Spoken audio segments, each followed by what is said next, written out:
We touched upon NAT in the WebRTC and the stun, turn, and ice video. Let's look at it in more details since we need this concept to understand firewalls, which is going to be the next video. Firewalls are important because they're literally the first thing that you set up when you're setting up a virtual machine for production. So let's dig down deeper into NAT.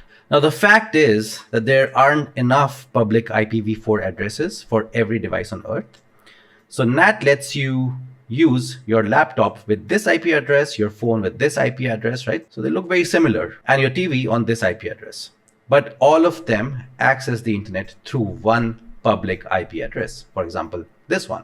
So in short, NAT is a networking mechanism that maps private IP addresses to public IP addresses. That's all it does. So it allows multiple devices like different computers or a laptop, phone, TV, all of them to share a limited number of public IPs because public IP addresses are limited. So we use a NAT so that all the devices inside our private network can have different IP addresses, but they all connect to the public internet using just one IP address. Now, there is a side effect of using NAT, and the side effect is actually great for safety and security. So NAT incidentally makes inbound connections harder because external hosts don't know how to directly reach private devices. It's not a full security model, but it helps. So imagine there is another laptop that's tunneling to your laptop, and this laptop is on a different private network, and you're on a different private network. You guys are connected via the internet. Now, because this machine only has your public address, it hits the NAT, and the NAT routes the traffic to the laptop or the phone or the TV. This device cannot directly communicate with a device on your network. It has to go through NAT. So let's look at this line again. NAT makes inbound connections harder because the external hosts don't know how to directly connect to these private devices. They just know how to connect to NAT using the public IP address, and then the NAT then redirects to the actual device. And here's how it works. Your device starts a connection with this internal source and with this destination, for example, Google.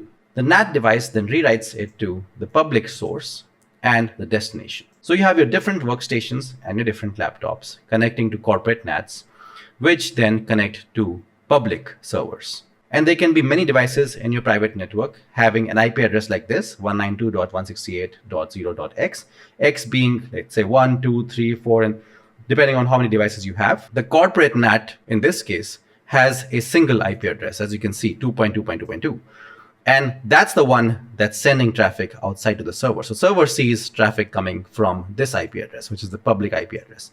It never knows the IP address of the actual device. Similarly, this corporate NAT has a different address. This one has a different address. So I quickly want to share something very important with you. If you've used Codex CLI or Claude Code recently, you know that humans won't be writing a lot of code in the near future. So what will humans be doing?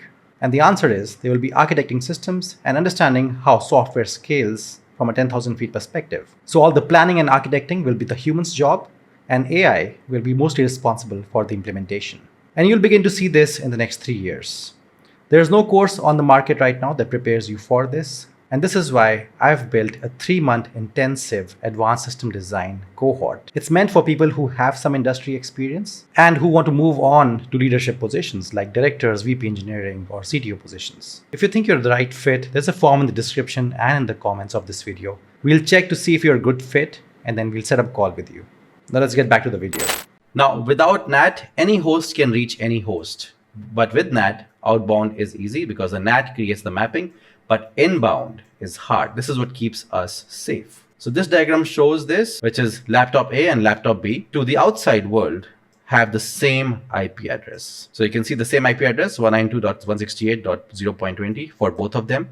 That's what the outside server sees. And if the outside server, which could be a hacker in the system, tries to connect to any of these devices, they don't really know which device to connect to because these devices have a different internal IP address and a public IP address, which is 192.168.0.20, which has been assigned by NAT. So it was important to understand NAT quickly because we've talked about it before in WebRTC and the stun, turn, ice video, and how the stun, turn, and ice videos help us propagate the whole NAT problem.